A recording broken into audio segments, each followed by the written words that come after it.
During this video, I'm going to talk about why it is beneficial to take a break from nootropics, as well as what nootropics you should take a break from. The reason I am currently taking a break from nootropics is because I am on vacation, which means I'm not working. Right now, I'm in Nassau, Bahamas. I'm typically in Toronto, Canada. So just for this week, I'm not really doing any work. I'm not on my phone. I'm not even really answering emails or making any payments. This is the optimal time when you should take a break from nootropics. Why it's beneficial to take a break from nootropics is really just to reset your tolerance, go back to baseline, and remember who you actually are. If you're somebody that's on, like, I would say, high amounts of Racetams and Pepped, you're going to be in such a stimulated mode that mentally you will just be looking for work all the time. That is a really good class of nootropics to take a break from. If you're somebody that's on like stimulants, those are the hardest thing to take a break from, but you'll notice the best results. So stimulants meaning caffeine, ephedrine, clenbuterol. If you're on anything for ADHD like Adderall, Vyvanse, Ritalin, just anything in that class, you're gonna notice that you will have to at some point just reset your tolerance, because you're just gonna be dependent on it, and you're gonna be in I would just say like a very bad long-term trap. So if you're somebody that is taking something that's in the class of those drugs, then if you don't take a break, then just lower your dose for a bit, right? It'll be immediately more effective. For me, for example, I'm typically taking like 400 milligrams of caffeine per day. Right now, I'm only taking maybe 200 milligrams tops.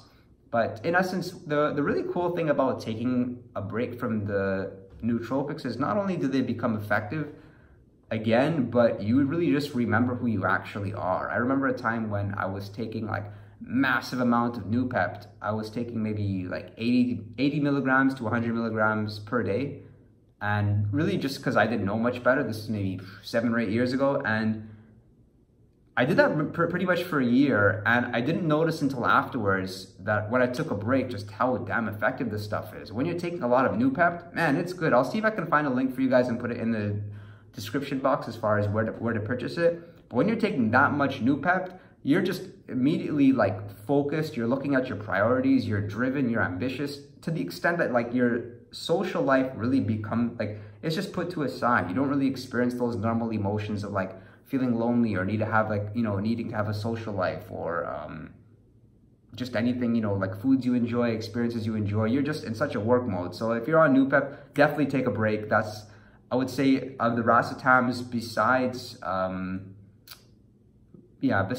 Pepped, if you're taking Racetams, the one Racetam I've noticed work very effectively when I took a break was Racetam.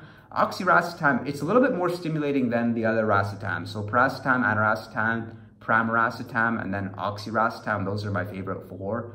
Racetam is something where you instantly take and you feel like a little bit more alert, a little bit, like increased wakefulness. And that effect does diminish the longer you're on it. So if you're somebody that's on Racetam and you've taken it for 2 to 3 months, I would say take a break for at least a week. When it comes to me, that's what I'm typically doing. I'm doing like 2 months on, then like a week break, particularly with Racetam and then as well Pepped. But I'll talk about some of the nootropics that I did take with me and I am currently on. I've only brought 7 things, and pretty much just for convenience sake, whatever kind of came there and whatever stuff that I just felt that I needed on a daily basis. So I'm taking Saito Mel. If you're unfamiliar with it, it's T3, so it's like a thyroid hormone because I have a little bit of hypothyroidism. I'm taking Wellbutrin, acts as like an antidepressant, gives me a little bit more energy. I like it a lot.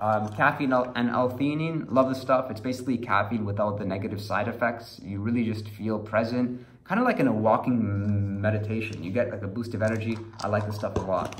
Vitamin D kind of speaks for itself.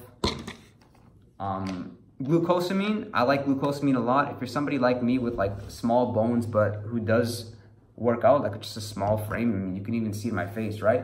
But I do work out, and this is one of those supplements that really just does keep my joints nice and safe. I mean, if I stop taking glucosamine within 2 or 3 days, immediately I feel like a little bit of pain. And then Tribulus, if you're unfamiliar with Tribulus, it's a natural testosterone booster. This stuff works really well. It works really well with me. This is Now Sports. I'll see if I can find a link for the description. 1,000 milligrams per pill. And then I'm taking True Hope, which is a multivitamin specifically with people who have like a history of any sort of like mental disorder. So if you're concerned like you might have depression too often or bipolar or anything like that, this is just one of the multivitamins which pretty much takes care of everything. There's even choline in it. You know, there's choline bitartrate. There's a heavy amount of zinc, vitamin D. I like this stuff a lot, although it's a big serving. It's like 6 capsules per day. I'll just see if I can find. See if I can show you.